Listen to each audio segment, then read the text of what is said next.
Yeah, in this tutorial, we are continuing with our Matplotlib session. So, in the first session, just a quick overview. We covered the basic plots like scatter plot, line plot. So before that, we found that okay, there are many libraries in the Python using which we can do the visualization. One of the basic library is Matplotlib. So in Matplotlib, basically it was created.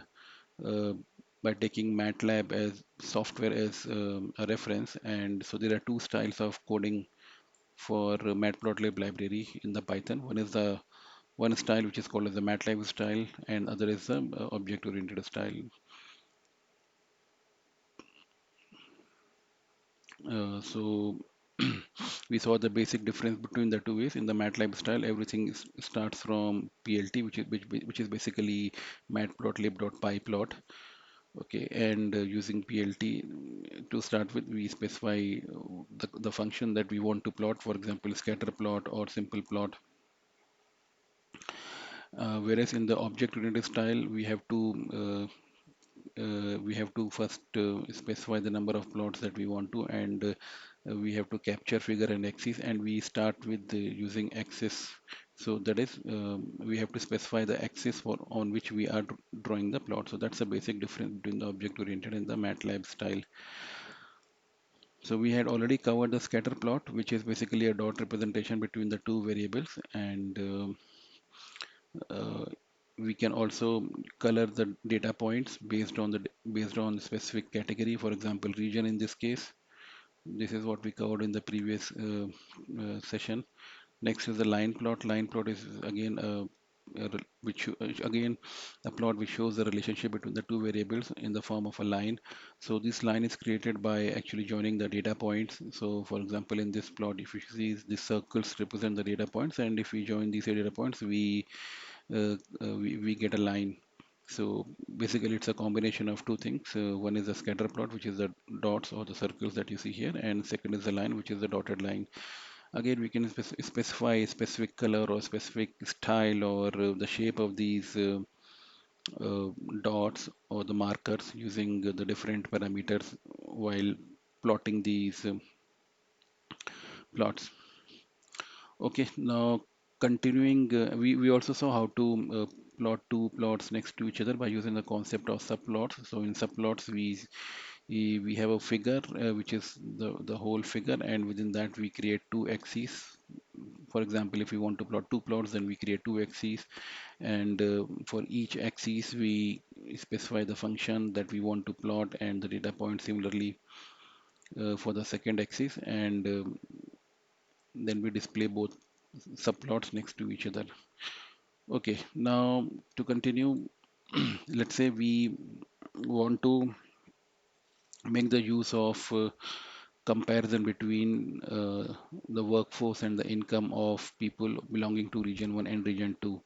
So earlier we saw that all the data points were represented with one color, and we could not distinguish like whether this data point belonged to region 1 or region 2 or whichever region.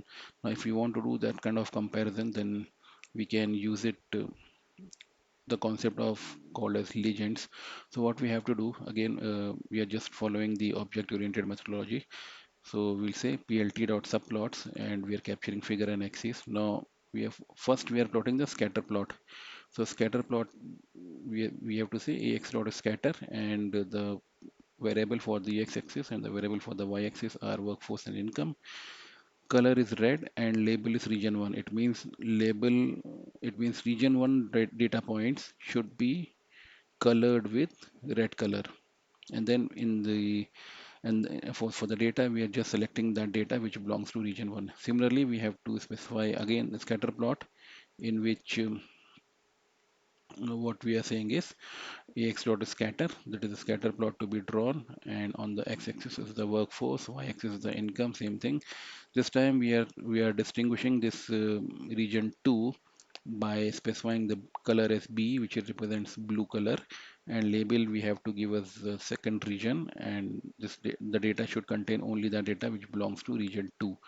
Next, the same thing, ax dot set underscore x label, ax dot set underscore y label, which basically sets the label for the x-axis, this, and the label for the y-axis, this one. Ax dot legend will actually show the legend. So these labels that we have set, if we want to display it, then we have to say ax dot legend and then simply plt dot show, which will display the plot. So if you see that now there is a relationship represents which is similar to what we saw earlier, but now we can see which data points belong to which region. So most of the data points I think belongs to region 2, or there could be an overlap that we're not able to see here properly. Mm, and that's how we can distinguish between the data points belonging to different categories by the use of the legends. Next is the bar plot. So bar plot is basically uh, it's basically used with the categorical data where we want to, for example, count the number of data points belonging to a specific category. So one such very common use case is, let's say if we want to find out how many data points are there belonging to each region, then we can draw the bar plot. So we just have to say df dot region, this is our column, and we are using this function value underscore count. So this will count the number of data points belonging to each of the regions, and whatever result we get, we want to plot it, and the plot that we want to do is the bar plot. So we say kind equals to bar. So this is more or less the data frame method of doing the plotting instead of the Matplotlib. It's a quick and the easy one to do it. Now, if you want to go slightly deeper, that we want to find out the number of hospital beds in each of the regions. So basically, our requirement is to first group the data on the basis of region and then find out how many hospital beds are there in each of the region. That's the query that we want to answer.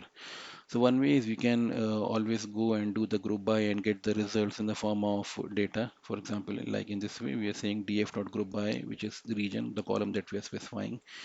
The result gets stored in G, and from this G, we want to select the hospital beds and sum it up, and then we are displaying it. So we see that for region 1, 2, 3, and 4, these are the total number of hospital beds. So that's the one way to represent it. Now, if we want to visualize the same thing using the bar plot, so how do we do this? Uh, we are using this object-oriented methodology or style to represent it. Okay, so we again we start with plt dot subplots. We are capturing figure and axis. Now this time we want to do the bar plot. So we say ax dot bar, which represents the bar function for the bar plot. Now on the x-axis is the so if you see this particular output beds underscore frame that we got, this 1 2 3 4, these are the regions, these are actually the index of this beds underscore frame data frame, and hospital underscore beds is the column. So on the x-axis we want to represent the different regions, region 1 2 3 4. So x-axis will be region which is actually nothing, which is actually an index of this beds underscore frame data frame. So for example, if I just say beds underscore frame dot index, then we will get all these indexes 1 2 3 4. Okay, now to continue, so we have to say ax dot bar, that is the function for the bar plot. On the x-axis I want to display the beds underscore frame dot index, that is the different regions, this 1 2 3 4, and on the y-axis I want to display this column which is hospital beds, which is actually the count of total number of hospital beds for each of these regions. So this is one thing. The bar plot will be constructed. Now what we want to do, we want to set the label. So we are setting the x label as region because these are the regions, and y label is the total number of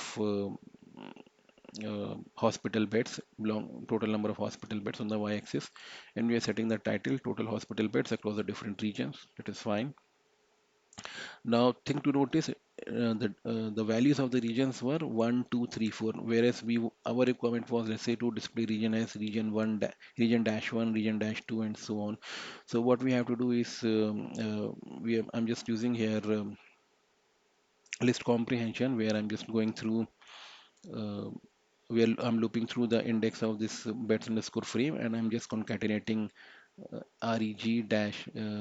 index reg dash string with this index I convert before that concatenation. I'm just converting it into string so that this whole thing should be represented as reg dash 1, reg dash 2, and so on. So these will form our X tick labels. That is, on the x-axis, these tick labels should be represented like this: reg1, reg2, 3, 4, and so on. So these are the X ticks labels we have created as in a form of a list. Now we have to specify this. So we say again is the axis. Then we are setting the X ticks. Ax dot set X ticks. What should we set as the X ticks? So whatever we have, the values, the actual values are from bed underscore frame dot index. So these values will be X ticks. So these ticks will create it, tuck tuck tuck tuck, and then we have to specify labels for these ticks. These labels will come from this ax dot set x tick labels. Whatever labels we have set here, we will pass this list, and it will be displayed as that label. So in this way we can specify customized labels for any given axis, just like we did here. Next is the histogram. Histogram is a plot in which we basically take any specific variable and we want to plot the kind of a frequency distribution for that particular variable, and we specify the bin. So let's say if we take an example of, let's say, salary of employees, and we want to make a histogram, then we say we create different bins, like, okay, from 50K to 60K, how many employees are there who get this much salary within a month, and then from 60 to 70, 70 to 80, and so on. So basically they are the different bins. Each bin is actually a representation of a range of values, and what we want to find out is the frequency. That is, how many people are there who fall within that bin. That forms the frequency with respect to that bin. So to start with, we will just simply again say fig comma ax equals to plt dot subplots, and we are using this function this time hist. So ax dot hist represents histogram here. Now we specify the uh, column for which we want to plot the histogram. We specify the number of bins. Let's say we want to plot 50, we want to create 50 bins. The face color is, we can change the face color. By default I think it comes blue. We am just plotting it using green color, so G represents the green color, and alpha is 0.75, which is actually represents kind of a transparency. If it is 1, then it is a full solid bold color. If we are just reducing it to 0.70, 60, or 75, we are just making it a bit more transparent. Okay, so and then we are just setting the x limit from 400, from 40 to 300. Actually it should be 3000, I think, not 300. So let's see if we plot. Yeah, then it creates this. If I, let's say, remove this, then what it looks like. It's important to start with this without setting any limit. So if we don't set any limit, and if we let's say if I remove everything, I don't give bins also, yeah, then see what is the difference. That is the default behavior. We are just specifying the column and the color and the alpha, and we just asking the Matplotlib to do the plotting. So it plots like this. Now we can change the number of bins. We can say, let's say, bins is equal to 50. Okay, that's, I want it to create the 50 bins. Then it has created the 50 bins. Now, if we describe this land underscore area, we see that its minimum value is 47, and maximum value is 27293, and up to 75% the value is within three, under the 3000. So there is one value which is the maximum value, which is too much extreme compared to the rest of the data points. So what we can do, we can also limit. Let's say we know that, okay, up to 75% it is 2890. So we want to plot only those points which fall within four, let's say within minimum is 47, so within 40 and 3000 kind of a range. Then how do we do this? We just have to use set underscore xlim. So rest of the things are same. That is ax dot hist represents the histogram. The variable which we want to take for histogram, we specify df dot land underscore area. So it means land area column we want to plot. Number of bins, let's say we have increased to 100. So we have increased the number of bins to 100. Face color is green like earlier, and edge color. So each of this bar we want to give it an edge so that we can easily distinguish. For example, in this way, you could not distinguish because there was no edge. So this time we want to highlight the edge also. Let's say white color, and alpha is 0.75, which represents the transparency. We are setting the X label, Y label, title, and now this time this is important. We are setting the X limit. So that is our X limit. That is the limit on this X axis. It should be its minimum point is 40 and the maximum is 3000. So you see, maximum it goes up to 3000 and the minimum is 40. So anything which is within this range will be displayed in this histogram. Whereas if when we do not want to specify, then it goes up to the highest value that was there, like 27,000 something. Next is the box plot. Yeah, in box plot, basically what we do is we create a box and we try to see the distribution of the data using the box plot. So in the box, let's say we are again taking the same variable land and score area, and we are displaying it using the box plot. So what you see here, this particular box, this starting point of the box represents the 25th percentile, and in the middle you see this orange line that represents the 50th percentile, and this particular edge of the box represents the 75th percentile. And these are the whiskers. Any point that you see beyond the whiskers is actually an outlier. Now you, because of this particular outlier, which is too much extreme, this whole box plot is coming very small because this is actually impacting the visual representation.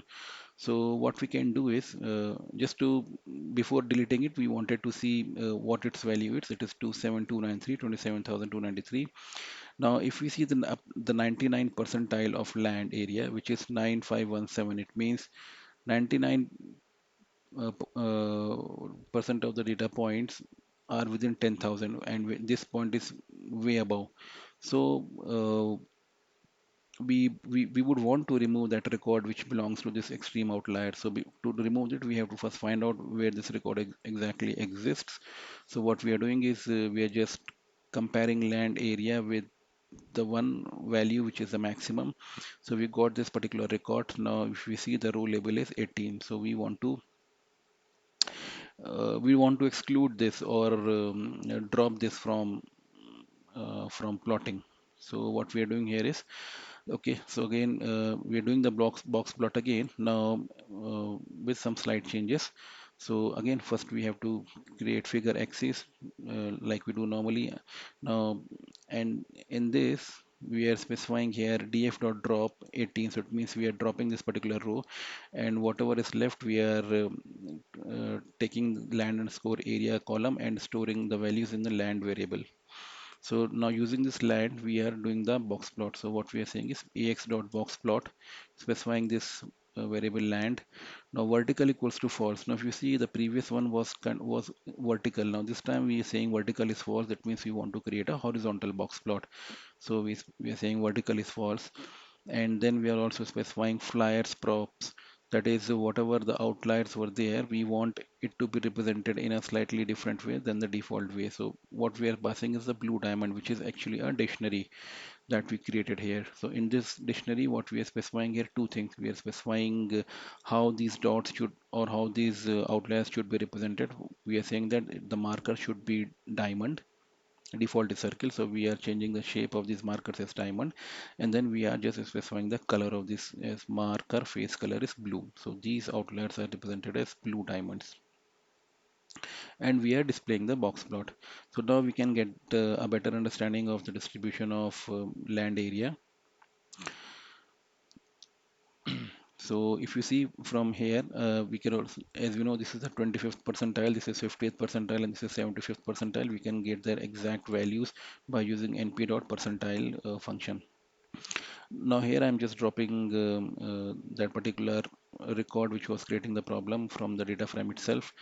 Now, what we want to do here is we want to create a box plot in which we want to create box plots for the land area based on different regions, region 1, 2, 3, and 4.